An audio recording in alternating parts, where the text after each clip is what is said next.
الرجیم بسم اللہ الرحمن الرحیم یا بنی اسرائیل اذکروا نعمتی التی انعمت علیکم وانی فضلتکم علی العالمین واتقوا یوما لا تجزی نفس عن نفس شیئا ولا يقبل منها شفاعة ولا یؤخذ منها عدل ولا هم ینصرون صدق اللہ العظیم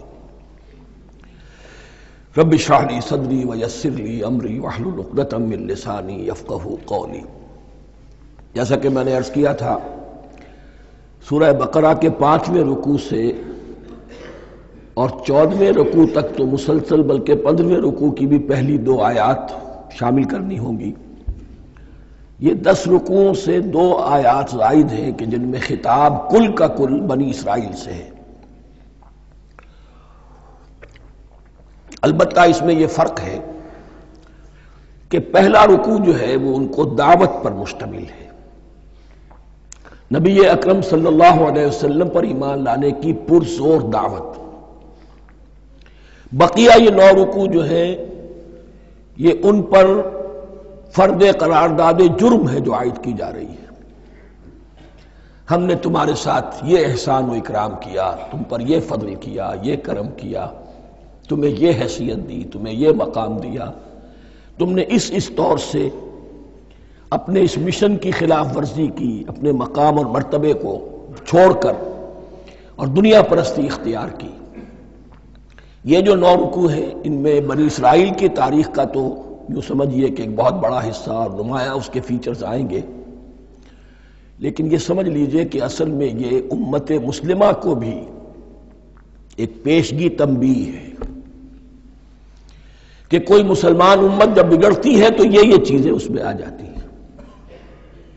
چنانچہ احادیث موجود ہیں حضور کی، لَيَأْتِيَنَّ عَلَىٰ أُمَّتِي مَا أَتَىٰ عَلَىٰ بَنِي إِسْرَائِيلَ حَذْوَ النَّعْلِ بِالنَّعْلِ، میری امت پر بھی وہ سب حالات وارد ہوں گے جو بنی اسرائیل پر آئے، بالکل ایسے جیسے ایک جوتی دوسری جوتی سے مشابہ ہوتی ہے۔ ایک اور حدیث میں فرمایا لَتَتَّبِعُنَّ سُنَنَ مَنْ قَبْلِكُمْ، تم لازماً اپنے سے پہلوں کی پیروی کرو گے۔ اور اس میں اس حد تک بھی آپ نے وضاحت کر دی کہ اگر وہ سابق امت مسلمہ، سابق امت، اگر وہ گوہ کے بل میں گھسی تھی تم بھی گھسو گے، اور اگر ان میں کوئی بدبخت ایسا اٹھا جس نے اپنی ماں سے زنا کیا تو تم میں سے بھی کوئی شقی ایسا ضرور اٹھے گا جو یہ حرکت کرے گا۔ اس اعتبار سے ان رکوعوں کو پڑھتے ہوئے یہ نہ سمجھیے یہ اگلوں کی داستان ہے، پچھلوں کی کہانیاں ہیں، نہیں۔ خوش طرح باشد کے سر دل براں، گفت آیت در حدیث دیگراں، یہ ہمارے لیے ایک آئینہ ہے اور ہمیں ہر مرحلے پر سوچنا ہوگا، دروں بینی کرنی ہوگی، انٹروسپیکشن، کہ کہیں اسی گمراہی میں ہم مبتلا تو نہیں۔ دیکھتے جائیے گا۔ دوسرا نقطہ پہلے سے یہ سمجھ لیجئے، یہ جو 2 آیتیں میں نے 6 رکوع کی تلاوت کی ہیں، بعین ہی یہی 2 آیتیں 15ویں رکوع میں آئیں گی، اور اس کو یوں سمجھیے کہ یہ 2 بریکٹس ہیں۔ 9 رکوعوں کا مضمون ان 2 بریکٹس کے درمیان ہے۔ یہ 2 آیتیں یہاں سے بریکٹ شروع ہو رہی ہیں، وہ 2 آیتیں ان پر بریکٹ ختم ہو رہی ہیں، بعین ہی وہی آیات۔ ایک آیت میں تو شوشے کا بھی فرق نہیں، دوسری آیت میں صرف ترتیب بدلی ہے، مضمون وہی ہے۔ اس کے مابین جو کچھ ہے، اس سے باہر یہ جو 5واں رکوع تھا، اس کے مضامین گویا کہ ضرب کھا رہے ہیں بریکٹ کے اندر کے سارے مضامین سے۔ یہ حساب کا بہت ہی عام فہم سا قاعدہ ہے، بریکٹ کے باہر کوئی رقم لکھی ہوئی ہے جس کے بعد کوئی زبر، کوئی جمع یا تفریق اگر نہیں ہے تو وہ ضرب کھائے گی، بریکٹ کے اندر جتنی بھی ویلیوز ہیں ان کے ساتھ ضرب کھائے گی۔ تو گویا کہ ہر قدم پر حضور پر دعوت، ایمان لانے کی دعوت اس پورے معاملے میں موجود ہے، اس لیے کہ اس میں بعض آیتیں ایسی آ گئی ہیں، ایک زیادہ نمایاں ایک کم نمایاں، جن سے کچھ لوگوں کو مغالطہ ہوا یا کچھ لوگوں نے فتنہ پیدا کیا جان بوجھ کر۔ یہ فتنہ ایک بار پیدا ہوا تھا اکبر کے زمانے میں، دین الہی کی شکل میں، کہ صرف خدا کو مان لینا، آخرت کو مان لینا اور نیک اعمال کرنا نجات کے لیے کافی ہے، کسی رسول پر ایمان لانا ضروری نہیں ہے۔ یہ صوفیہ میں بھی یہ فتنہ بہت بڑے پیمانے پر آیا. مسجد مندر ہکڑو نور، مسجد میں اور مندر میں ایک ہی نور ہے، سب مذاہب ایک ہی ہے. سارا فرق جو ہے شریعتوں کا ہے، عبادت کی ظاہری شکل کا ہے، وہ ہے رسولوں سے متعلق. رسولوں کو بیچ میں سے نکال دیجئے تو یہ دین الہی رہ جائے گا، اللہ کا دین. اتنا بڑا فتنہ تھا کہ جب ہندوستان میں سیاسی اعتبار سے، حکومت کے اعتبار سے مسلمانوں کا اقتدار چوٹی پر تھا، کلائمیکس پر، اکبر اعظم، اس وقت یہ دین الہی کا فتنہ اٹھا کہ دین محمدی کا اب دور ختم ہو گیا. وہ 1000 سال کے لیے تھا، 1000 سال پورے ہو گئے، اب الف ثانی ہے، دوسرا 1000 سال ہے، اس کے لیے نیا دین ہے. اسے دین اکبری بھی کہا گیا اور دین الہی بھی کہا گیا. اور اس میں ایک آیت آئے گی جس سے استدلال کیا ہے کچھ لوگوں نے. اس صدی میں پھر یہ فتنہ اٹھا تھا گاندھی کے فلسفے کے ذریعے سے، اور ایک بہت بڑا نابغہ انسان مسلمانوں میں سے، بہت بڑا نابغہ، جینیس، ابوالکلام آزاد، وہ بھی اس فتنے کا شکار ہو گیا. متحدہ قومیت. چنانچہ گاندھی اپنی پرارتھنا میں کچھ قرآن کی تلاوت بھی کراتا تھا، کچھ گیتا بھی پڑھواتا تھا، کچھ اپنشدوں سے، کچھ بائبل سے، کچھ گرو گرنتھ سے. معلوم ہو یہ سب ٹھیک ہے، سب ایک ہے، سب لوگوں کو ایک ہونا چاہیے، ایک قوم ہونا چاہیے. مذہب تو انفرادی معاملہ ہے، کوئی مسجد میں چلا جائے، کوئی مندر میں چلا جائے، گردوارے میں چلا جائے، کوئی چرچ میں چلا جائے، کوئی سینیگاگ میں چلا جائے، کیا فرق واقع ہوتا ہے؟ اس کا توڑ یہی ہے کہ سمجھ لیجئے یہ جو 7 آیتیں ہیں 5ویں رکوع کی، یہ ہے بریکٹ کے باہر، اور یہ ضرب کھا رہی ہے مسلسل. اس بریکٹوں کے درمیان جتنی بھی مضمون آ رہا ہے وہ سب ان کے تابع ہوگا.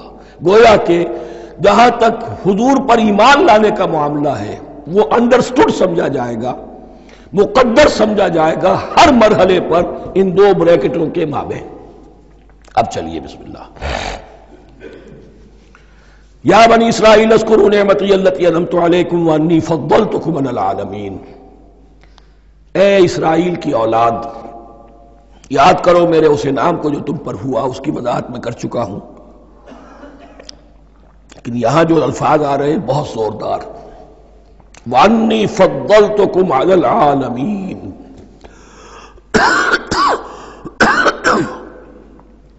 میں نے تمہیں فضیلت عطا کی تمام جہانوں پر. یہاں ایک قاعدہ نوٹ کر لیجئے، عربی نحو کا قاعدہ یہ ہے کہ کہیں ظرف جس میں کوئی شے ہے، ظرف کی جمع لے لیتے ہیں، مراد ہوتا ہے مظروف، ظرف کے اندر جو شے ہے اس کی جمع. تمام جہانوں پر فضیلت، کیا فرشتوں پر بھی فضیلت؟ نہیں، جہان والوں پر، تمام اقوام عالم پر تمہیں فضیلت عطا کی، یہ مطلب ہے اس کا. تمام عالموں پر، تمام جہانوں پر، یعنی تمام جہان والوں پر. اس انسان عالم انسانیت کے اندر جتنے بھی مختلف گروہ ہیں، نسلیں ہیں، طبقات ہیں، ان میں فضیلت عطا کی.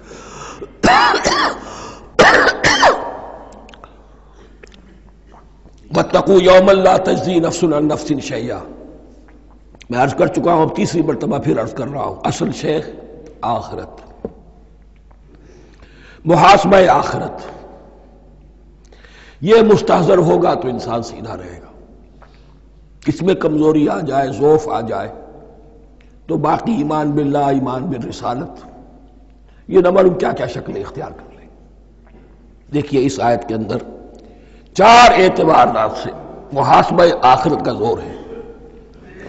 واتقوا یوما، ڈرو اس دن سے، لا تجزی نفس عن نفس شیئا، جس دن کوئی جان کسی دوسرے کے کام نہ آ سکے گی. ولا يقبل منها شفاعہ، اور نہ کسی سے کوئی سفارش یا شفاعت قبول کی جائے گی. Categorical denial. ولا يؤخذ منها عدل، نہ کسی سے فدیہ قبول کیا جائے گا. ولا هم ينصرون، اور نہ انہیں کوئی مدد مل سکے گی. ہم نے طرح طرح کے عقیدے، شفاعت باطلہ کا تصور. اہل عرب سمجھتے تھے ہمیں یہ فرشتے جو ہے خدا کی بیٹیاں ہیں، یہ لات اور منات اور عزا، ہم نے ان کے بت بنا رکھے ہیں. پوچھتے ہیں یہ اپنے ابا جان سے اللہ کی بیٹیاں ہیں نا، لاڈلی بیٹیاں چھڑا لیں گے ہمارے ہاں بھی تصور ہے اولیاء اللہ چھڑا لیں گے. یا شفاعت باطلہ، خود حضور کی شفاعت کے بارے میں جو غلط تصورات ہیں. ایک شفاعت حقہ ہے، اس کی وضاحت کا یہ موقع نہیں ہے. وہ آیت الکرسی پہ جب ہم پہنچیں گے انشاءاللہ تعالیٰ اسی سورہ مبارکہ میں تو اس کی وضاحت بھی ہوگی.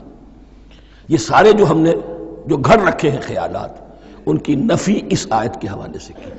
وَاتَّقُوا يَوْمًا لَا تَجْزِي نَفْسٌ عَن نَفْسٍ شَيْئًا، کوئی انسان دوسرے انسان کے کام نہیں آ سکے. وَلَا يُقْبَلُ مِنْهَا شَفَاعَةٌ، کسی جان کی طرف سے کوئی سفارش قبول نہیں ہوگی. وَلَا يُؤْخَذُ مِنْهَا عَدْلٌ، نہ کوئی فدیہ قبول کیا جائے گا. وَلَا هُمْ يُنصَرُونَ، نہ انہیں کوئی مدد مل سکے گی.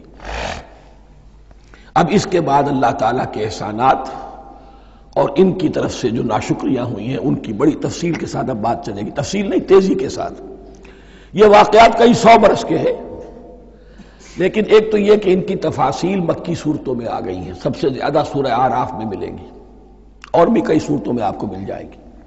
یہاں پر تو پے بپے، جیسے کہ ایک قرارداد جرم کسی پر کی جاتی ہے تو اس میں سب گنوائے جاتے، تم نے یہ کیا، یہ کیا، یہ کیا. وَإِذْ نَجَّيْنَاكُمْ مِنْ آلِ فِرْعَوْنَ، اور ذرا یاد کرو جب کہ ہم نے تمہیں نجات دی تھی فرعون کی قوم سے. یسومونکم سوء العذاب، وہ تمہیں بدترین عذاب میں مبتلا کیے ہوئے تھے. یذبحون ابناءکم ویستحیون نساءکم، تمہارے بیٹوں کو ذبح کر ڈالتے تھے اور تمہاری عورتوں کو زندہ رکھتے تھے. عورتیں تو پھر ان کے کام آتی تھی، گھر میں کام کاج کے لونیاں بنتی تھی، گھروں میں ڈال لیتے تھے. لیکن لڑکوں کو، اور یہ 2 موقع پر ہوا ہے بنی اسرائیل کے ساتھ، یہ بعد میں انشاءاللہ اس کی تفصیل آئے گی. وَفِي ذَلِكُمْ بَلَاءٌ مِّن رَبِّكُمْ عَظِيمٌ، اور یقیناً اس میں تمہارے رب کی طرف سے تمہارے لیے بڑی آزمائش تھی. وَإِذْ فَرَقْنَا بِكُمُ الْبَحْرَ، اور یاد کرو جب کہ ہم نے تمہارے لیے سمندر کو پھاڑ دیا یا دریا کو پھاڑ دیا. یہ ایک مختلف فی بات ہے کہ کس جگہ سے کراس کیا تھا بنی اسرائیل نے ایجپٹ سے سینائی پیننسولا آنے کے لیے، جزیرہ نما سینا میں. ایک رائے یہ کہ دریائے نیل کو کراس کر کے گئے ہیں، لیکن یہ بات غلط ہے. دریائے نیل تو مصر کے اندر ہے، وہ کبھی بھی مصر کی حد نہیں بنا. کسی کی رائے یہ ہے کہ جو خلیج سویز ہے، بحر قلزم جو ہے، ریڈ سی، وہ اوپر جا کر 2 کھاڑیوں میں تبدیل ہو جاتا ہے. خلیج عقبہ مشرق کی طرف اور خلیج سویز مغرب کی طرف، اور ان کے درمیان میں یہ سینائی پیننسولا جو ہے یہ تکون ہے. جیسے ہندوستان بھارت تکون ہے، ایسے یہ پیننسولا ہے، انڈین پیننسولا، سینائی پیننسولا. اور یہ سویز کینال تو بعد میں بنی ہے. خلیج سویز اور میڈیٹرینین بحیرہ روم کے درمیان یہ کچھ چھوٹی چھوٹی، اگرچہ چھوٹی تھی سمندر کے لحاظ سے، بہت بڑی بڑی جھیلیں تھیں، اور ان جھیلوں ہی کو پھر جوڑ جوڑ کر درمیان میں جو خشکی تھی اس کو کاٹ کر سویز کینال بنائی گئی ہے. تو اب تو یہ مسلسل ایک رابطہ ہے، لیکن معلوم ہوتا ہے کہ یا تو خلیج سویز کو کراس کیا ہے حضرت موسیٰ علیہ السلام نے، اور یہی میری رائے زیادہ یہی ہے، اس لیے کہ کوہ طور جو ہے وہ اس پیننسولا کی ٹپ پر ہے، نیچے ہے یہاں، جہاں پر ان کا قیام رہا اور جہاں پھر حضرت موسیٰ کو 40 دن کے لیے کوہ طور پر بلا کر اور پھر انہیں تورات دی گئی ہے. تو معلوم ہوتا ہے کہ جو خلیج سویز ہے اسے کراس کیا ہے. کراس کس طرح کیا ہے کہ حضرت موسیٰ کے عصا کی ایک ضرب سے سمندر پھٹ گیا. فَكَانَ كُلُّ فِرْقٍ كَالطَّوْدِ الْعَظِيمِ، دونوں طرف چٹانوں کے مانند پہاڑ کی طرح جو ہے وہ سمندر کھڑا ہو گیا، اس کے راستے سے یہ نکل گئے. اور پھر جب فرعون اور اپنا لشکر لے کر جب آیا ہے، اس نے سوچا ہم بھی نکل جائیں، وہ غرق ہو گئے، اس لیے کہ دونوں طرف کا پانی آپس میں مل گیا. یہ تھی کیفیت، اور معجزانہ کیفیت تھی. یہ کوئی فطرت کے یا نیچر کے اصول کے مطابق بات نہیں تھی. اور میں عرض کر چکا ہوں، آپ کو بتا چکا ہوں معجزہ کسے کہتے ہیں. وَإِذْ فَرَقْنَا بِكُمُ الْبَحْرَ فَأَنْجَيْنَاكُمْ، جب ہم نے تمہارے لیے یا تمہارے ساتھ سمندر کو پھاڑ دیا، تمہارے لیے، تمہارے گزرگاہ بنانے کے لیے، تو تمہیں تو نجات دے دی. وَأَغْرَقْنَا آلَ فِرْعَوْنَ وَأَنْتُمْ تَنظُرُونَ، اور تمہاری نگاہوں کے سامنے فرعون کے لاؤ لشکر کو غرق کیا، تم دیکھ رہے تھے. یہ گزر چکے تھے، اس ساحل پر کھڑے ہیں، ادھر سے یہ داخل ہوئے ہیں اور پانی دونوں طرف سے آ کر مل گیا اور یہ غرق ہو گئے۔ وَإِذْ وَعَدْنَا مُوسَىٰ 40 لَيْلَةً، اور یاد کرو پھر جب کوہ طور پر ہم نے موسیٰ کو 40 دن کے لیے بلایا۔ ثُمَّ اتَّخَذْتُمُ الْعِجْلَ، ان کی غیر حاضری میں تم نے بچھڑے کی پرستی شروع کر دی، اسے معبود بنا لیا، من بعدہ، اس کی غیر موجودگی میں، وَأَنْتُمْ ظَالِمُونَ، تم بہت بڑا ظلم تھا جس کا ارتکاب کیا۔ ان الشرک لظلم عظیم، عظیم ترین ظلم جو ہے وہ شرک ہے، اور شرک جلی کی یہ شکل کہ بچڑے کو پوج رہے۔ ثم عفونا عنکم من بعد ذلک، پھر ہم نے تمہیں اس کے بعد بھی معاف کیا، یہ ہمارا کرم رہا ہے، ہماری رحمت رہی۔ من بعد ذلک لعلکم تشکرون، تاکہ تم شکر کرو۔ وَإِذْ آتَيْنَا مُوسَى الْكِتَابَ وَالْفُرْقَانَ لَعَلَّكُمْ تَهْتَدُونَ، اور یاد کرو جب کہ ہم نے موسیٰ کو کتاب اور فرقان عطا فرمائی۔ یہ فرقان حق اور باطل کے درمیان فرق کر دینے والی چیز، اور کتاب عام طور پر جو آتا ہے وہ شریعت کے لیے آتا ہے، شریعت بھی دی، کتاب بھی دی اور فرقان بھی دیا، لعلکم تہتدون، تاکہ تم ہدایت پاؤ۔ وَإِذْ قَالَ مُوسَىٰ لِقَوْمِهِ، اور یاد کرو جب کہ کہا تھا موسیٰ نے اپنی قوم سے، یا قوم انکم ظلمتم انفسکم باتخاذکم العجل، اے میری قوم کے لوگو، یقیناً تم نے اپنے اوپر بڑا ظلم کیا ہے بچڑے کو معبود بنا کر۔ فتوبوا الی بارئکم، پس توبہ کرو اپنے پروردگار، اپنے خالق کی جناب میں۔ باری، باری اللہ تعالیٰ ہے، باری۔ فاقتلوا انفسکم، تو قتل کرو اپنے آپ کو۔ یہ چیز جو ہے تورات میں تفصیل سے آئی ہے، قرآن میں نہیں ہے۔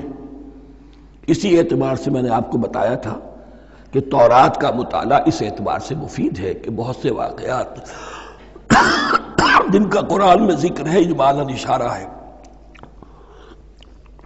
اس کی تفصیل کے لیے ہمیں تورات سے رجوع کرنا پڑتا ہے، ورنہ یہ کہ اس آیت کا صحیح مفہوم واضح نہیں ہوگا۔ فَاقْتُلُوا أَنفُسَكُمْ، اپنے آپ کو قتل کرو، کیا مانی؟ یہ قتل مرتد کی سزا ہے۔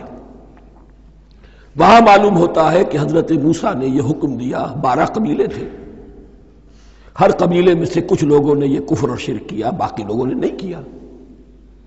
انہیں حکم دیا گیا کہ اپنے قبیلے کے لوگ ان کو قتل کریں جو ان کے قبیلے میں سے اس کفر کے مرتکب ہوئے۔ انفسکم سے مراد یہ اپنے قبیلے کے لوگوں کو تم قتل کرو، اس لیے کہ قبائلی زندگی جو ہوتی ہے آپ کو معلوم ہے، اس میں کوئی اور قبیلہ ہاتھ لگا دے تو قبائلی عصبیت بھڑک اٹھے گی۔ 70,000 یہودی قتل ہوئے، اس سے بڑی توبہ اور ممکن نہیں، اس سے بڑا پرج، کسی بھی آئیڈیولوجیکل پارٹی کے اندر پرج بہت ضروری ہوتا ہے۔ کچھ لوگ آ گئے ایک نظریے کو قبول کر کے، رفتہ رفتہ نظریہ اوجل ہو گیا، کچھ مفادات، کچھ چودراہٹیں یہ مقدم ہو گئی، اسی سے جماعتیں خراب ہوتی ہیں، غلط راستے پہ پڑ جاتی ہیں، تحریکیں بھٹک جاتی ہیں۔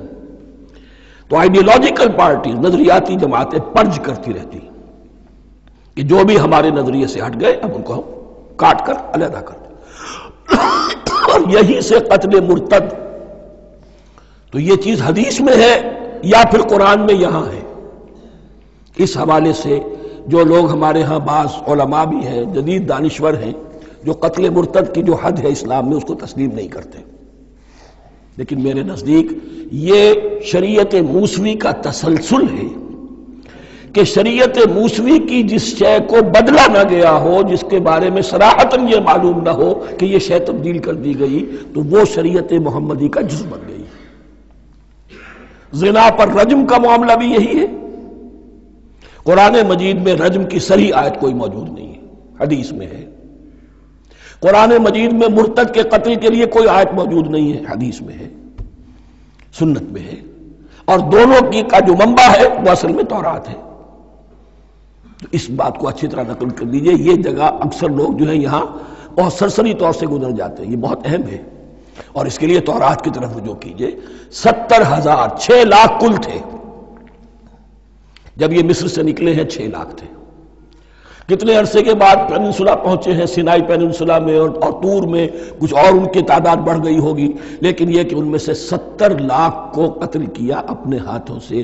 ہر قبیلے نے اپنے جو مرتد تھے ان کو اپنے ہاتھ سے قتل کیا. فَتُوبُوا إِلَىٰ بَارِئِكُمْ فَاقْتُلُوا أَنفُسَكُمْ ذَلِكُمْ خَيْرٌ لَكُمْ عِندَ بَارِئِكُمْ، یہی تمہارے لیے تمہارے رب کے نزدیک بہتر بات ہے. فَتَابَ عَلَيْكُمْ، تو اللہ نے تمہاری توبہ قبول کر لی. توبہ قبول کس طرح ہوئی؟ یہ تزکیہ ہوا ہے امت کا کہ ان میں سے جن لوگوں نے اتنی بڑی غلط حرکت کی ہے ان کو کاٹ کر، ذبح کر کے، ان کو قتل کر کے پھینک دیا.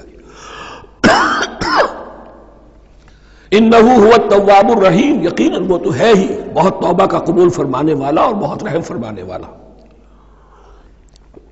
وَإِذْ قُلْتُمْ يَا مُوسَىٰ لَن نُّؤْمِنَ لَكَ حَتَّىٰ نَرَى اللَّهَ جَهْرَةً، ایک اور واقعہ ان کی تاریخ کا. اور یاد کرو جب کہ تم نے کہا تھا اے موسیٰ ہم تو تمہاری بات نہیں مانیں گے. ایمان کے بعد جب لام کا حرف آئے تو اس کے معنی صرف تصدیق کے ہوتے ہیں. لن نؤمن لک، ہم آپ کی بات کی تصدیق نہیں کریں گے، حتی نر اللہ جہرتن، جب تک کہ ہم دیکھ نہ لے اللہ کو عیانن. ہمیں کیا پتا اللہ نے یہ کتاب دی آپ کو، آپ تو لے کر آ گئے. ہمارے سامنے تو پتھر کی کچھ تختیاں ہیں، اس پہ کچھ لکھا ہوا، کس نے لکھا ہمیں کیا پتا.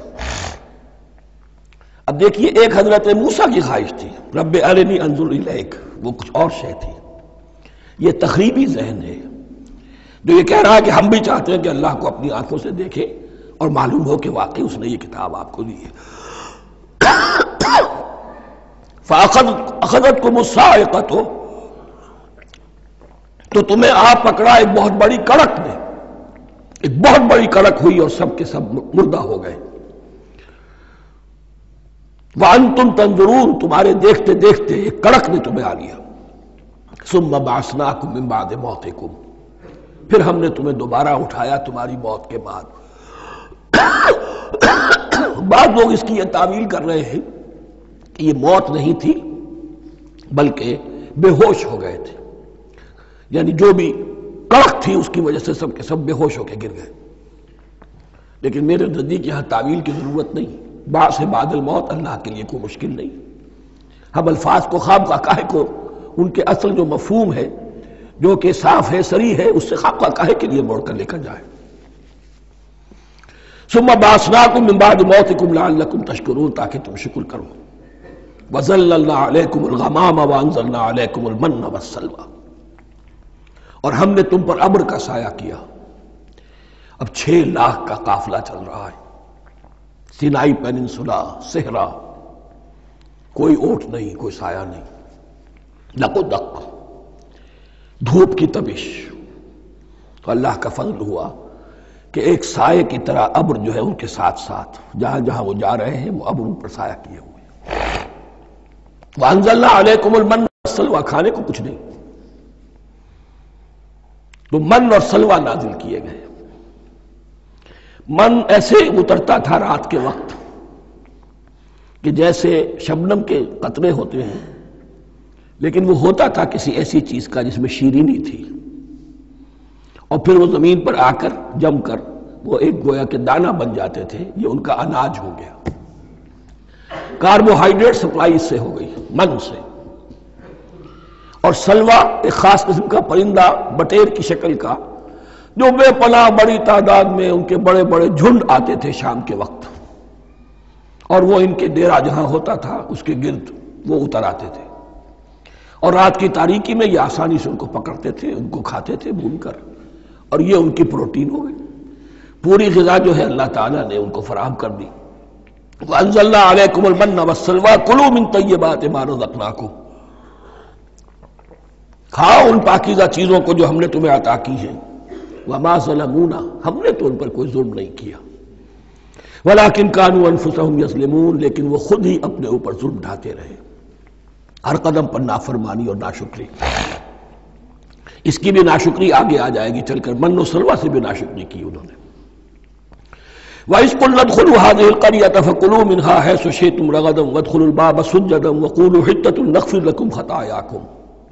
اور یاد کرو جب کہ ہم نے تم سے کہا تھا اس شہر میں داخل ہو جاؤ اور پھر کھاؤ اس میں سے بافراغت جہاں سے چاہو جو چاہو، لیکن دیکھنا دروازے میں داخل ہونا جھک کر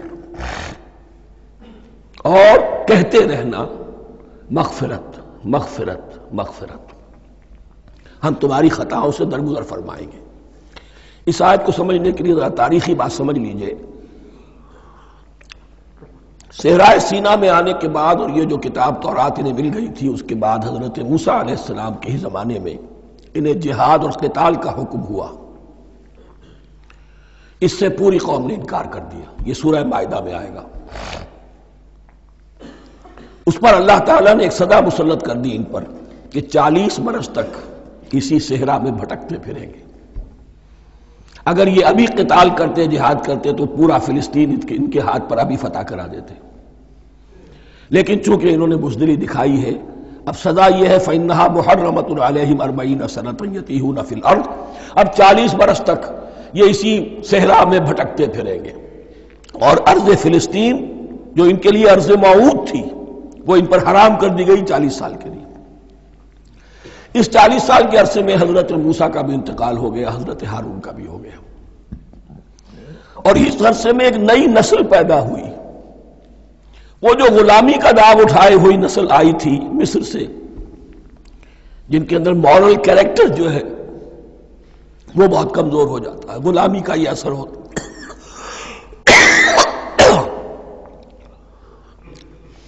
وہ پوری نسل ختم ہو گئی، نئی نسل اب پیدا ہوئی۔ 40 برس صحرا میں پیدا ہوئے، یہی پلے بڑھے، ان میں اب ایک جذبہ تھا۔ حضرت موسیٰ کے پھر جو خلیفہ تھے یوشع ابن نون، جوشوا، تورات میں ان کا نام جوشوا ہے، یوشع، ان کی سرکردگی میں اب بنی اسرائیل کی اس نئی نسل نے قتال کیا، جنگ کی، اور پہلا شہر جو فتح ہوا وہ اریحا۔ آج بھی وہ شہر جو ہے جیریکو جو آپ دیکھتے ہیں خبروں کے اندر آتا ہے بار بار، اریحا اس کا پرانا نام ہے، یہ شہر فتح ہوا۔ اس فتح کی بات کا تذکرہ ہو رہا ہے، یاد کرو جب کہ ہم نے تم سے کہا تھا اس بستی میں، اس شہر میں داخل ہو جاؤ فاتحانہ، اور پھر جو کچھ یہاں ہے، جو نعمتیں ہیں ان سے متمتع ہو، کھاؤ پیو، لیکن داخل ہونا سجدہ کرتے ہوئے، مراد کیا؟ جھک کر، یعنی ایسا نہ ہو کہ تکبر کی وجہ سے تمہاری گردنیں اکڑ جائیں، گردنیں جھکا کر اللہ کا احسان مانو، یہ نہ سمجھو کہ یہ فتح تم نے حاصل کی۔ اس کی تفسیر اصل میں نظر آتی ہے حضور کی شخصیت میں، کہ جب فتح مکہ کے موقع پر مکے میں داخل ہوئے ہیں تو جس سواری پر آپ بیٹھے ہوئے تھے، آپ کی پیشانی اس کی گردن کے ساتھ جڑی ہوئی تھی۔ یہ وقت ہوتا ہے جب کہ تکبر اور تعلی، فاتح کی حیثیت سے آنا، اور بندہ مومن کے لیے یہی وقت ہے تواضع کا، جھکنے کا۔ وَقُولُوا حِطَّةٌ، حتیٰ یہود تو کہتے ہیں جھاڑ دینے کو، تو اس کے معنی کیا ہے؟ اے اللہ ہمارے گناہ جھاڑ دے، مغفرت، اے اللہ ہمیں مغفرت، ہماری مغفرت فرما، جو خطائیں ہو گئی بخش دے۔ قولوا حِطَّةٌ، تمہاری زبان پر استغفار ہونا چاہیے، تمہاری گردنیں جھکی ہوئی ہونی چاہیے۔ نغفر لکم خطایاکم، اگر تم اس پر عمل کرو گے ہم تمہاری خطائیں جو ہیں انہیں معاف فرما دیں گے۔ وسنزید المحسنین، اور جو تم میں محسن ہوں گے انہیں اور بھی زیادہ دیں گے، اور انعام و اکرام آئیں گے۔ فبدل الذین ظلموا قولا غیر الذی قیل لہم، تو ان میں سے جو ظالم تھے، جو بد کردار تھے، انہوں نے بدل دیا، ایک اور قول اختیار کر لیا اس قول کی جگہ جو انہیں کہا گیا تھا حتہ حتہ، انہوں نے کہنا شروع کیا ہنتا ہنتا، ہمیں تو گیہوں چاہیے۔ یہ بعد میں ابھی آ جائے گا اگلے رکوع کے اندر، کہ من و سلوہ سے ان کی طبیعتیں بھر گئی تھی ایک ہی چیز کھا کھا کے۔ اب وہ کہہ رہے تھے کوئی چیز ہمیں جو ہے زمین کی روئندگی میں سے، پیداوار میں سے، تو وہ ان کے زبان پر انہوں نے مذاق اڑاتے ہوئے گویا کہ حضرت موسیٰ علیہ السلام کے ذریعے سے حکم ملا ہے، استہزاء کر رہے ہیں، حتۃ کی بجائے حنتۃ۔ فَأَنزَلْنَا عَلَى الَّذِينَ ظَلَمُوا رِجْزًا مِنَ السَّمَاءِ بِمَا كَانُوا يَفْسُقُونَ، تو جن لوگوں نے یہ حرکت کی تھی ان پر ہم نے آسمان سے ایک بہت بڑا عذاب نازل کیا۔ تورات سے معلوم ہوتا ہے کہ پلیگ آئی، اور جنہوں نے یہ حرکت کی تھی وہ سب کے سب ہلاک ہو گئے یریکو کے اندر، بما کانوا یفسقون، بسبب اس نافرمانی کے جو انہوں نے کی۔ وَإِذِ اسْتَسْقَىٰ مُوسَىٰ لِقَوْمِهِ فَقُلْنَا اضْرِب بِّعَصَاكَ الْحَجَرَ۔ اب یہ پھر صحرائے سینا کا واقعات آ رہے ہیں، ان میں ترتیب زمانی نہیں ہے، اور یہاں کی فتح جو ہے حضرت موسیٰ کے بعد ہے، لیکن اب یہاں پہ پھر ابھی وہ جو صحرائے تیہ میں جب بھٹک رہے تھے پھر اس کا ذکر ہے۔ وَإِذِ اسْتَسْقَىٰ مُوسَىٰ لِقَوْمِهِ فَقُلْنَا اضْرِب بِّعَصَاكَ الْحَجَرَ، اور جب کہ موسیٰ کی قوم نے موسیٰ سے پانی طلب کیا۔ اب صحرا میں آپ کو معلوم ہے جہاں پڑاؤ تھا اب وہاں پانی نہیں ہے، 6 لاکھ ہو 7 لاکھ ہو کتنے افراد ہو پانی چاہیے۔ وَإِذِ اسْتَسْقَىٰ مُوسَىٰ لِقَوْمِهِ فَقُلْنَا اضْرِب بِّعَصَاكَ الْحَجَرَ، تو ہم نے کہا کہ اپنے عصا سے ضرب لگاؤ چٹان، فَانْفَجَرَتْ مِنْهُ اثْنَتَا عَشْرَةَ عَيْنًا، تو اس سے 12 چشمے پھوٹ بہے۔ فجر کہتے ہیں کسی شے کے پھٹ کر کوئی چیز برآمد ہو۔ فجر جو ہوتی ہے، فجر کا وقت رات کی تاریکی کا پردہ چاک ہوتا ہے اور سپیدہ سحر نمودار ہوتا ہے۔ فَانْفَجَرَتْ مِنْهُ اثْنَتَا عَشْرَةَ عَيْنًا، تو 12 چشمے پھوٹ بہے۔ قَدْ عَلِمَ كُلُّ أُنَاسٍ مَشْرَبَهُمْ، یہاں اناس سے کیا مراد ہے؟ ہر قبیلہ، ہر قبیلے نے اپنا گھاٹ معین کر لیا۔ 12 قبیلے تھے، اگر علیحدہ علیحدہ نہ ہوتا معاملہ، 12 چشمے اسی لیے دیے گئے کہ لڑے نہ جھگڑے نہ۔ پانی تو بہت بڑی چیز ہے، کہیں پانی پینے پلانے پہ جھگڑا اور کہیں گھوڑا آگے بڑھانے پہ جھگڑا، یہ تو قبائلی زندگی کے اندر ہوتی ہی چیزیں۔ تو اس اعتبار سے اللہ تعالیٰ نے ان کے لیے یہ سہولت کی کہ 12 چشمے پھوٹ بہے۔ قد علم کل اناس مشربہم، ہر ایک نے اپنا گھاٹ جان لیا، معین کر لیا۔ کلوا واشربوا من رزق اللہ، گویا کہ کہہ دیا گیا کہ کھاؤ اور پیو اللہ کے رزق میں سے۔ ولا تعثوا فی الارض مفسدین، اور زمین میں فساد مچاتے نہ پھرو۔ کھانے پینے کے لیے پانی بھی ادھر آ گیا، کھانے کے لیے من و سلوہ آ گیا۔ اب دیکھیے ان کی ناشکری۔ وَإِذْ قُلْتُمْ يَا مُوسَىٰ لَن نَّصْبِرَ عَلَىٰ طَعَامٍ وَاحِدٍ، یاد کرو جب کہ تم نے کہا تھا اے موسیٰ ہم ایک کھانے پر تو صبر نہیں کر سکتے، کھا کھا کے بکتا گئے ہیں من و سلوہ۔ فَادْعُ لَنَا رَبَّكَ، تو ذرا اپنے رب سے دعا کرو، پکارو ہمارے لیے اپنے رب کو۔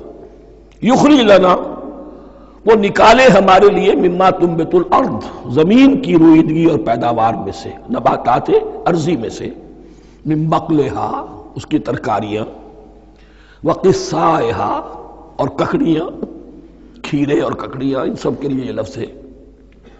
وفومہا، ایک ترجمہ گیہوں کیا گیا ہے لیکن میرے نزدیک زیادہ صحیح ترجمہ ہے لہسن، اور سرائے کی زبان میں بھی اور ممکن ہے کہ سندھی میں بھی ہو تھوم، تھوم کہتے ہیں لہسن کو، یہ فوم کی بدلی ہوئی شکل ہے، اس لیے کہ یہی علاقہ ہے جس میں عرب آئے تھے، تو عربوں کی زبان کے بہت سے الفاظ جو ہیں سرائے کی زبان میں خاص طور پر وہ بہت زیادہ، تو تھوڑی سی شکل بدل کر وہ کافی تعداد میں موجود ہے۔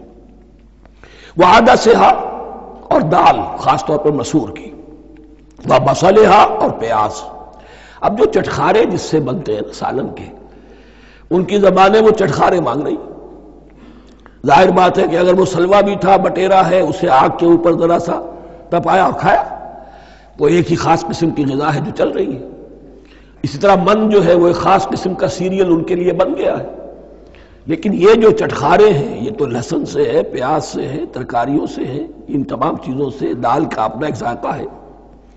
قَالَ تَسْتَبْدِلُونَ الَّذِي هُوَ أَدْنَىٰ بِالَّذِي هُوَ خَيْرٌ، حضرت موسیٰ نے فرمایا کیا تم وہ شے بدلے میں لینا چاہتے ہو اس کے، کیا وہ شے جو کمتر ہے بدلے میں چاہتے ہو اس کے کہ جو بہتر ہے؟ من و سلوہ کہیں بہتر ہے اللہ کی طرف سے تمہیں دیا گیا ہے، تم اس سے تمہارا جی بھر گیا ہے، اس کو ہاتھ سے دے کر چاہتے ہو کہ یہ ادنا چیزیں تمہیں ملے۔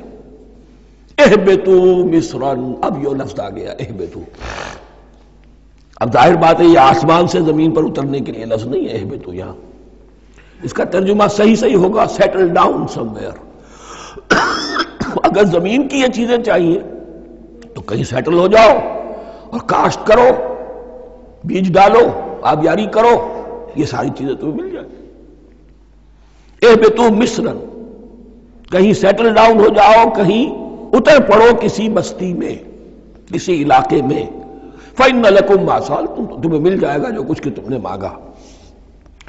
وَضُرِبَتْ عَلَيْهِمُ الذِّلَّةُ وَالْمَسْكَنَةُ وَبَاءُوا بِغَضَبٍ مِّنَ اللَّهِ۔ اب یہ ہے ان کی وہ خباثتیں، ان کے وہ ناشکریاں، ان کی وہ معصیتیں، ان پر جو آخری حکم دیا جا رہا ہے، جو اگر آپ برا نہ مانیں تو میں عرض کروں گا آج یہود پر اتنا اپلیکیبل نہیں ہے جتنا مسلمانوں پر ہے۔ ضربت علیہم الذلۃ والمسکنۃ وباؤوا بغضب من اللہ۔ ذلت اور مسکنت، کم ہمتی ان پر تھوپ دی گئی۔ ضربت علیہم، it was heaped upon them. The humiliation was heaped upon them. ضربت علیہم الذلۃ والمسکنۃ وباؤوا بغضب من اللہ، اور وہ اللہ کا غضب لے کر لوٹے۔ وہی امت جس کے بارے میں فرمایا وَأَنِّي فَضَّلْتُكُمْ عَلَى الْعَالَمِينَ، اسی امت کا پھر یہ حشر ہوا۔ کیوں ہوا؟ نافرمانی۔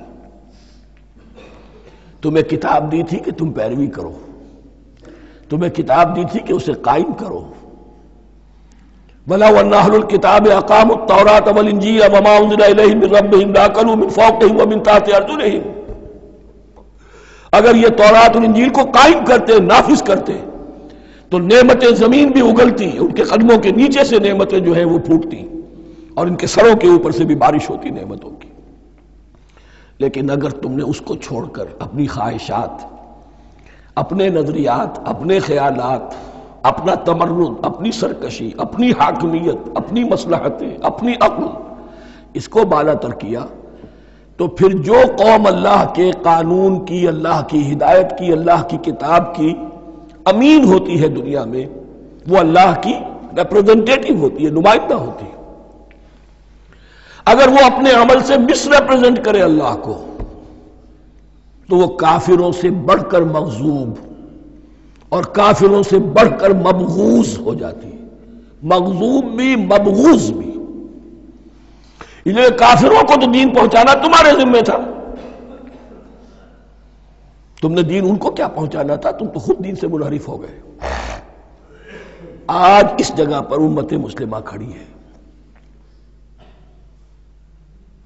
کہ 1.25 بلین یا 1.5 بلین، 125 کروڑ عزت نام کی شے نہیں ہے کہ عزت نام تھا جس کا گئی تیمور کے گھر سے۔ سارے معاملات دنیا کے G7 G15 کے ہاتھ میں ہیں۔ سیکیورٹی کونسل اس کے پرماننٹ ممبر کا ویٹو ہے، اور نہ سیکیورٹی کونسل میں اور نہ کہیں کسی G7 میں، نہ G9 میں، نہ G15 میں کوئی مسلمان ملک نہیں۔ کس نمی پرست کی بھیا کیستی، ہماری اپنی پالیسیز کہیں اور طے ہوتی ہیں، ہمارے اپنے بجٹ کہیں اور بنتے ہیں، ہماری صلح اور جنگ کسی اور کے اشارے سے ہوتی ہے۔ ریموٹ کنٹرول، یہ ذلت اور مسکنت۔ ہم کہتے ہیں ہماری شہرگ ہے کشمیر، اور جنگ کرنے کو تیار نہیں ہے۔ یہ خوف نہیں تو کیا ہے، یہ مسکنت نہیں تو کیا ہے؟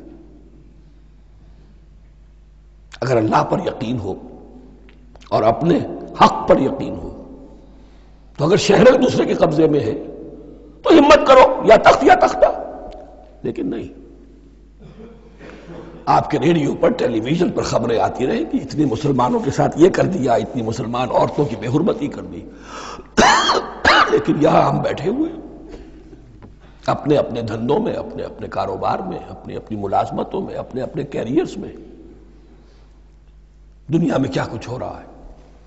بہرحال اس وقت یہ جو ہے، میں نے جیسا کہ عرض کیا تھا کہ یہ ہے تاریخ بنی اسرائیل کی، لیکن خوشترا باشد کے سر دل براں، گفت آیت در حدیث دیگراں، یہ ہمارا نقشہ ہے آج اس آیت میں۔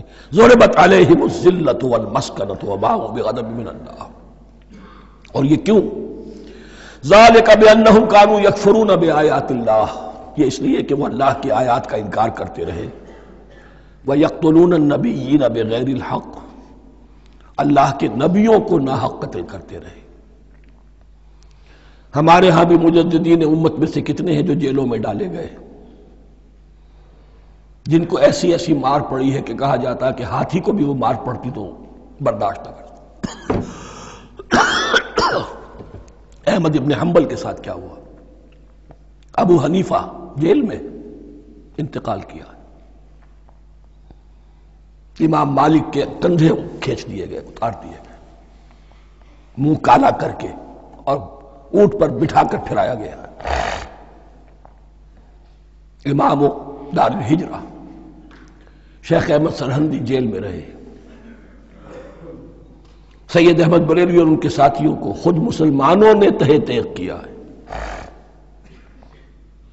بہرحال یہ داستانیں ہیں، اب نبی تو کوئی نہیں آئے گا، ان کے ہاں نبی تھے، ہمارے ہاں مجددین ہیں، علماء حق ہیں، جیسے کہ حدیث بھی ہے علماء امتی کا انبیاء بنی اسرائیل، تو جو انہوں نے انبیاء کے ساتھ کیا ہم نے مجددین اور علماء کے ساتھ کیا۔ ذالک بما عصوا وکانوا یعتدون، اور یہ ہوا ان کی نافرمانیوں کی وجہ سے اور حد سے تجاوز کرنے کی وجہ سے۔ اللہ تعالیٰ تو ظالم نہیں، اللہ نے تو اونچا مقام دیا تھا، ہمیں بھی خیر امت قرار دیا، کنتم خیر امت اخرجت للناس تأمرون بالمعروف وتنہون عن المنکر وتؤمنون باللہ۔ اب اگر ہم نے وہ اپنا مشن چھوڑ دیا تو ذلت اور مسکنت وہ ہمارا مقدر بن گیا۔ اللہ کا قانون اور اللہ کا عدل بے لاگ ہے، وہ فرام امہ ٹو امہ چینج نہیں ہوتا۔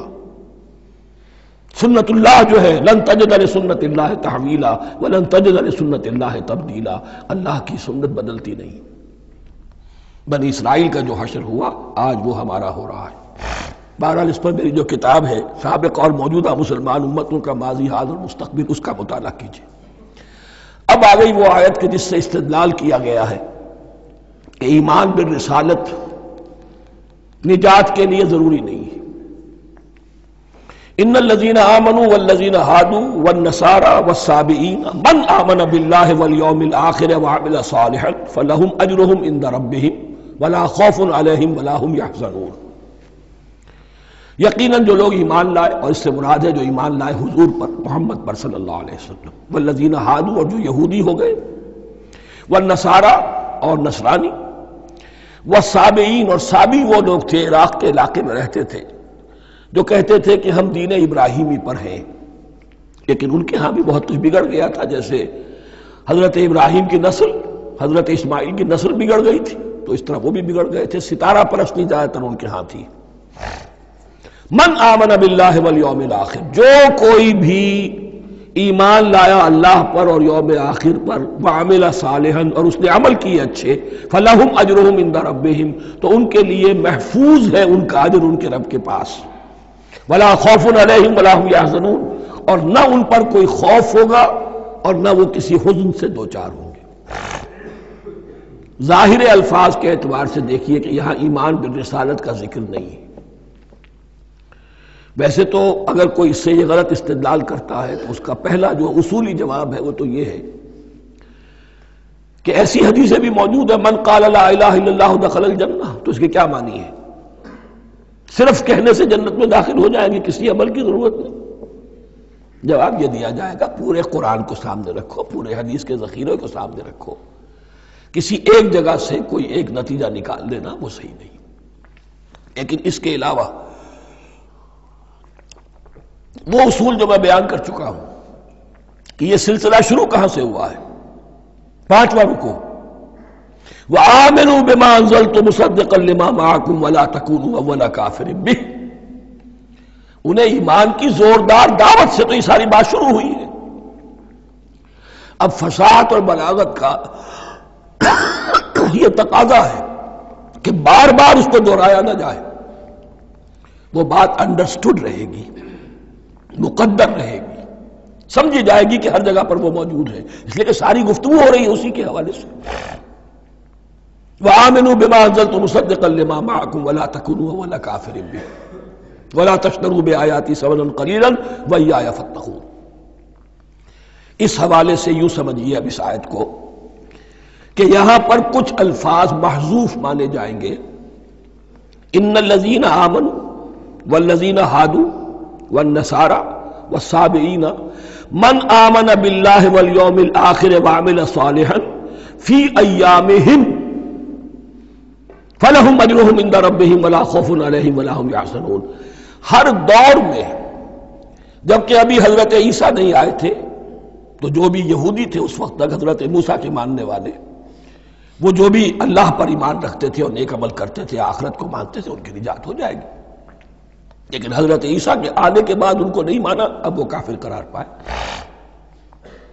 لیکن اب حضرت عیسیٰ کے آنے کے بعد جب تک حضور نہیں آئے جو بھی مانتا ہے، لیکن یہ کہ شرط یہی ہوگی کہ اپنے اپنے زمانے میں، اصل میں نفی جس بات کی جا رہی ہے وہ یہ ہے کہ یہ نہ سمجھو کہ کسی گروہ میں ہونے سے نجات ہوتی ہے.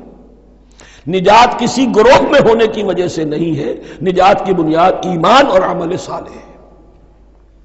کسی رسول پر ایمان لانا اپنے دور کے رسول پر وہ تو لازم ہے، لیکن یہ ہے کہ اس پر ایمان تو لے آئے اور وہ عمل صالح نہیں ہے تو نجات نہیں ہوگی.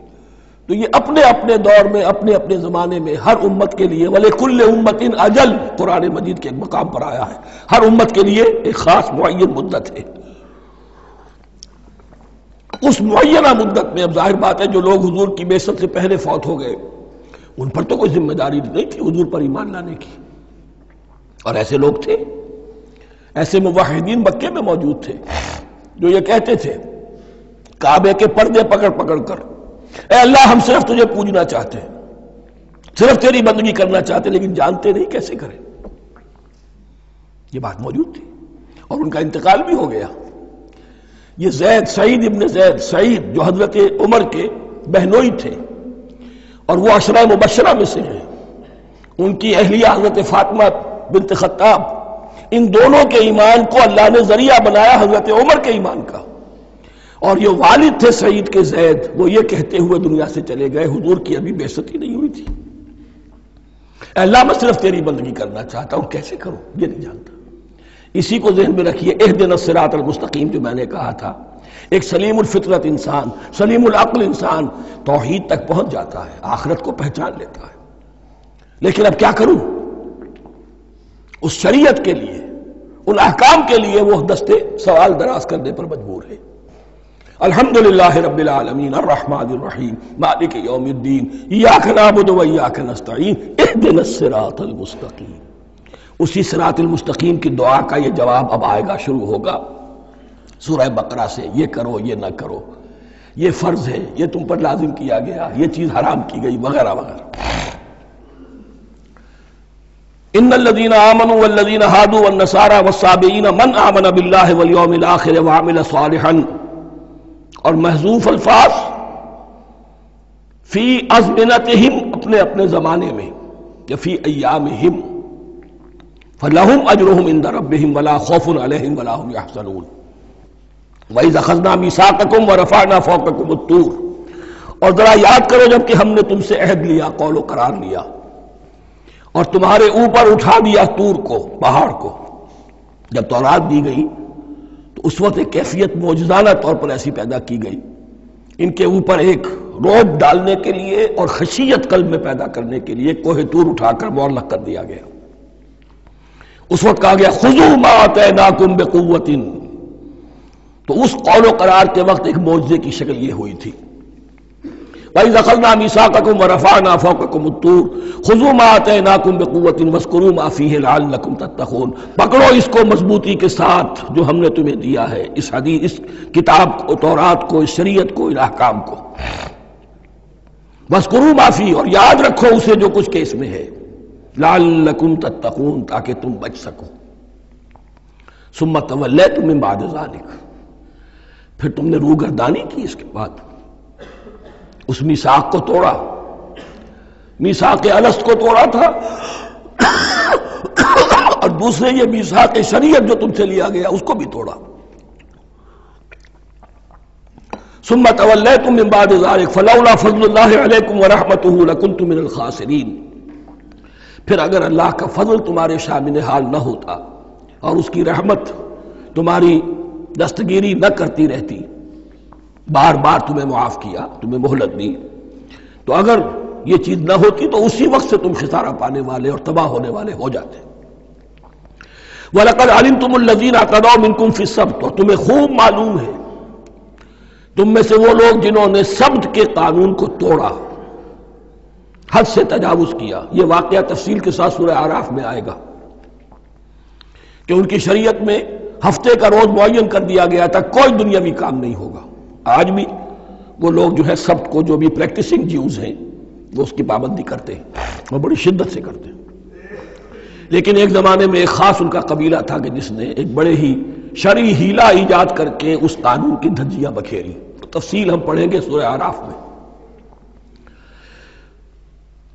وَلَقَدْ عَلِمْتُمُ الَّذِينَ اعْتَدَوْا مِنْكُمْ فِي السَّبْتِ، تمہارے علم میں ہے تمہارے وہ لوگ کہ جنہوں نے سبت کے قانون کے ضمن میں خلاف ورزی کی، فَقُلْنَا لَهُمْ كُونُوا قِرَدَةً خَاسِئِينَ، تو ہم نے کہہ دیا ان کو کہ ہو جاؤ ذلیل بندر۔ ان کی شکلیں بس کر دی گئی، انہیں بندروں کی شکل میں تبدیل کر دیا گیا۔ فَجَعَلْنَاهَا نَكَالًا لِمَا بَيْنَ يَدَيْهَا، پھر ہم نے اس واقعے کو یا اس بستی کو ایک بنا دیا مثال، لوگوں کے لیے ان کی عبرت کے سامان بنا دیا، ان کے لیے بھی جو سامنے موجود تھے اس زمانے کے لوگ، اور ان کے لیے بھی جو بعد میں آنے والے تھے۔ وَمَوْعِظَةً لِّلْمُتَّقِينَ، اور اسے ایک نصیحت، ایک سبق آموزی کی بات بنا دیا اہل تقویٰ کے لیے۔ وَإِذْ قَالَ مُوسَىٰ لِقَوْمِهِ إِنَّ اللَّهَ يَأْمُرُكُمْ أَن تَذْبَحُوا بَقَرَةً، اور یاد کرو جب کہ موسیٰ نے اپنی قوم سے کہا یقیناً اللہ تمہیں حکم دیتا ہے کہ گائے کو ذبح کرو۔ یہ واقعہ میں پہلے آپ کو بتا دوں، پھر ہم یہ آیات تیزی سے پڑھ لیں گے۔ بنی اسرائیل میں ایک شخص قتل ہو گیا، عامیل نامی، اور قاتل کا پتہ نہیں چل رہا تھا۔ اللہ تعالیٰ نے حضرت موسیٰ کے ذریعے سے حکم دیا کہ ایک گائے کو ذبح کرو اور اس کے جسم کے ایک ٹکڑے سے اس مردے کو چھو، وہ جی اٹھے گا اور وہ بتا دے گا میرا قاتل کون ہے۔ اب یہ کہ یہ معجزات کی شکل ہے جو بار بار آ رہے ہیں، اور سابق اس امت کے اندر معجزات کا آپ کو بہت عمل دخل ملے گا۔ اس میں ایک تو یہ کہ گائے کو ذبح کرنا، وہ گائے کے تقدس کا جو ان کے دل میں ذہن میں تھا، تو ذبح کرنے سے اس کے اوپر بھی گویا کہ ایک تلوار چلائی گئی، اور پھر انہیں دکھا بھی دیا گیا کہ ایک آدمی زندہ بھی ہو سکتا ہے، بعد سے بعد الموت کا بھی ایک نقشہ دکھا دیا گیا انہیں۔ لیکن انہیں جب یہ حکم ملا اور ان کے دلوں کے اندر وہ بچڑے کی اور گائے کی تقدیس جو ہے وہ پلی ہوئی تھی، اب انہوں نے سوال کر کے کسی طریقے سے بچنے کے لیے مین بیخ نکالی، کیسی گائے ہو، کیا رنگ ہو، کس طرح کی ہو، کس عمر کی ہو۔ بالآخر یہ کہ جب ہر طرف سے گھیراؤ ان کا ہو گیا اور سب چیزیں جو ہیں ان کے سامنے واضح کر دی گئیں، تب انہوں نے یوں سمجھیے چاروں ناچار بادل ناخواستہ اس حکم پر عمل کیا۔ بس اب ترجمہ کر لیجئے۔ وَإِذْ قَالَ مُوسَىٰ لِقَوْمِهِ إِنَّ اللَّهَ يَأْمُرُكُمْ أَن تَذْبَحُوا بَقَرَةً، اور یاد کرو جب کہ موسیٰ نے کہا اپنی قوم سے کہ اللہ حکم دیتا ہے تمہیں کہ ایک گائے کو ذبح کرو۔ قَالُوا أَتَتَّخِذُنَا هُزُوًا، انہوں نے کہا کہ آپ ہمارے ساتھ کوئی ٹھٹھا کر رہے ہیں، مذاق اڑا رہے ہیں، یہ کیا بات آپ کہہ رہے ہیں؟ قَالَ أَعُوذُ بِاللَّهِ أَنْ أَكُونَ مِنَ الْجَاهِلِينَ، فرمایا میں اللہ کی پناہ طلب کرتا ہوں اس سے کہ میں جاہلوں میں سے ہو جاؤں، کہ میں ان دین کے معاملات کے اندر استہزاء اور تمسخر کو شامل کر دوں۔ قالوا ادع لنا ربك يبين لنا ما هي، اب انہوں نے کہا اچھا ایسی بات ہے تو ذرا اپنے رب سے دعا کیجئے کہ وہ ہم پر واضح کر دے کہ وہ کیسی ہو۔ قال انه يقول، حضرت موسیٰ نے فرمایا، اللہ تعالیٰ فرماتا ہے انها بقرة لا فارض ولا بکر، وہ ایک ایسی گائے ہونی چاہیے کہ جو نہ بوڑھی ہو نہ بالکل بچھیا ہو، عوان بین ذالک، ان کے بین بین ہو۔ فَفَعَلُوا مَا تُؤْمَرُونَ، تو اب کر گزرو جو تمہیں حکم دیا گیا۔ قَالُوا ادْعُ لَنَا رَبَّكَ يُبَيِّن لَنَا مَا لَوْنُهَا، اب انہوں نے پھر کہا ذرا ایک دفعہ اور دعا کیجئے اپنے رب سے، وہ ہمیں بتا دے اس کا رنگ کیسا ہونا چاہیے۔ قَالَ إِنَّهُ يَقُولُ إِنَّهَا بَقَرَةٌ صَفْرَاءُ فَاقِعٌ لَوْنُهَا تَسُرُّ النَّاظِرِينَ، فرمایا اللہ فرماتا ہے کہ وہ گائے ایسی ہونی چاہیے زرد رنگ، شوخ رنگ، شوخ زرد رنگ کی، چمکیلی، جو دیکھنے والوں کو خوب اچھی لگے، پسند آئے، دل میں کھپ جانے والی۔ اب جو زیادہ سے زیادہ ان کے ہاں مقدس سمجھے جاتے تھی گائے، رفتہ رفتہ سوال کر کے اگر پہلے ہی حکم پر وہ کر دیتے تو کسی بھی گائے کو ذبح کر دیتے۔ لیکن یہاں گھیراؤ ان کا ہو رہا ہے کہ جس کی تقدس کا ان کے ذہن میں زیادہ سے زیادہ تاثر ہے اسی کو واضح کیا جائے۔ قالوا ادع لنا ربک یبین لنا ما ہی، پھر انہوں نے کہا ذرا اللہ سے دعا کیجئے اور وہ ہمیں یہ بتائے کہ وہ کیسی ہو۔ ان البقرہ تشابہ علینا، یقیناً ہم کچھ شبہ میں پڑ گئے ہیں، یہ گائے کا معاملہ مشتبہ ہو گیا ہے ہم پر۔ قال انہ یقول، فرمایا اللہ فرماتا ہے انہا بقرۃ لا ذلول تثیر الارض ولا تسقی الحرث، وہ ایک ایسی گائے ہونی چاہیے کہ جو کوئی جس سے مشقت نہ لی جاتی ہو، نہ وہ ہل جوتتی ہو اور نہ وہ رہٹ کا پانی کھینچتی ہو۔ تسیر الارض، نہ تو وہ زمین کو جوتنے میں ہل چلانے میں کام نہیں لی جائے، ولا تسقی الحرث، اور نہ کھیتی کو پانی پلانے کے لیے وہ پانی کھینچنے میں استعمال کیا جائے۔ مسلمتن، اور پوری سالم ہونی چاہیے، یک رنگ، لا شیۃ فیہا، اس میں کسی دوسرے رنگ کا کوئی داغ تک نہ ہو۔ اب کیا کرتے، گھیراؤ میں آ گئے۔ قالوا الآن جئت بالحق، کہا انہوں نے کہ ٹھیک ہے اب تو آپ نے بات جو ہے پوری طریقے سے واضح کر دی۔ فذبحوها وما كانوا يفعلون، تب انہوں نے اس کو ذبح کیا اور وہ کرنے والے نہیں تھے، دل میں نہیں تھا، بادل ناخواش تھا۔ اب دیکھیے یہاں ترتیب ذرا واقعے کی جو ہے مختلف ہو گئی ہے۔ جو اس ذبح بقرہ کا سبب تھا وہ بعد میں بیان ہو رہا ہے، تورات میں چونکہ واقعات کو اس طریقے سے بیان کیا ہے لہذا وہاں ترتیب دوسری ہے۔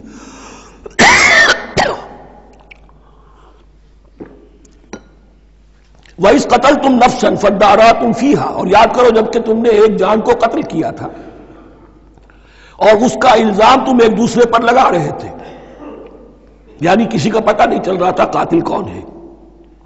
وَاللَّهُ مُخْرِجٌ مَا كُنتُمْ تَكْتُمُونَ، اور اللہ تعالیٰ فیصلہ کر چکا تھا کہ جو کچھ تم چھپا رہے ہو اسے نکال کر رہے گا، واضح کرے گا۔ فَقُلْ اضْرِبُوهُ بِبَعْضِهَا، تو ہم نے حکم دیا کہ اس کی لاش کو اس گائے کے ایک ٹکڑے سے، اس کے جسم کے ایک حصے سے ضرب لگاؤ۔ كَذَلِكَ يُحْيِي اللَّهُ الْمَوْتَىٰ، اور دیکھو اس طریقے سے اللہ مردوں کو زندہ کر دے گا۔ تھوڑی دیر کے لیے وہ زندہ ہوا اور اس نے اپنے قاتل کا نام بتا دیا۔ وَيُرِيكُمْ آيَاتِهِ لَعَلَّكُمْ تَعْقِلُونَ، اور وہ تمہیں دکھاتا ہے اپنی آیات تاکہ تم عقل سے کام لو۔ اب جو الفاظ آ رہے ہیں بہت سخت ہیں، بہت سخت ہیں، لیکن ان کو پڑھتے ہوئے دروں بینی ضرور کیجیے گا، اپنے اندر جھانکیے گا۔ ثُمَّ قَسَتْ قُلُوبُكُمْ، پھر تمہارے دل سخت ہو گئے جب دین میں ہیلے بہانے نکالے جانے لگے اور ہیلوں بہانوں کے ذریعے سے شریعت کے احکام سے بچا جائے، اللہ کو دھوکہ دینے کی کوشش کی جائے، اس کا جو نتیجہ نکلتا ہے وہ دل کی سختی۔ ثم قست قلوبکم، پھر تمہارے دل سخت ہو گئے۔ فہی کالحجارۃ او اشد قسوہ، تو وہ تو اب پتھروں کے مانند ہیں بلکہ سختی میں ان سے بھی زیادہ شدید ہے۔ یہ ویسے بھی فصاحت اور بلاغت کا بھی بڑا ایک عمدہ مقام ہے قرآن کا۔ وَإِنَّ مِنَ الْحِجَارَةِ لَمَا يَتَفَجَّرُ مِنْهُ الْأَنْهَارُ، پتھروں میں سے تو ایسے بھی ہوتے ہیں جن میں سے چشمے پھوٹ بہتے ہیں۔ وَإِنَّ مِنْهَا لَمَا يَشَقَّقُ فَيَخْرُجُ مِنْهُ الْمَاءُ، اور ایسے بھی ہیں جو شق ہو جاتے ہیں، پتھر چٹانیں، ان میں سے پانی برآمد ہو جاتا ہے۔ وَإِنَّ مِنْهَا لَمَا يَهْبِطُ مِنْ خَشْيَةِ اللَّهِ، اور ان میں وہ بھی ہوتے ہیں جو اللہ کے خوف سے گر پڑتے ہیں۔ وَمَا اللَّهُ بِغَافِلٍ عَمَّا تَعْمَلُونَ، اور اللہ تعالیٰ غافل نہیں ہے اس سے کہ جو تم کر رہے ہو۔ یہ کیفیت جو ہے ثُمَّ قَسَتْ قُلُوبُكُمْ فَهِيَ كَالْحِجَارَةِ وَأَشَدُّ قَسْوَةً، ہے کون؟ یا بنی اسرائیل اذکروا نعمتی التي انعمت علیکم وانی فضلتکم علی العالمین، جن پر 1400 برس ایسے گزرے کہ کوئی لمحہ ایسا نہ تھا کہ نبی موجود نہ ہو، جنہیں 3 کتابیں دی گئیں، لیکن یہ کہ اپنی بدعملی، عقائد میں بھی مین بیخ کر کے اپنے آپ کو بچانے کے راستے نکال لینا، اعمال میں بھی ہیلوں کے ذریعے سے، کتاب الحیل کے ذریعے سے اپنے آپ کو ذمہ داریوں سے مبرہ کر لینا، اس کا نتیجہ پھر یہ نکلتا ہے۔ اللہ تعالیٰ مجھے اور آپ کو اس انجام بد سے بجائے۔ بارک اللہ لی ولکم فی القرآن العظیم ونفعنی وإیاکم بالآیات والذکر الحکیم۔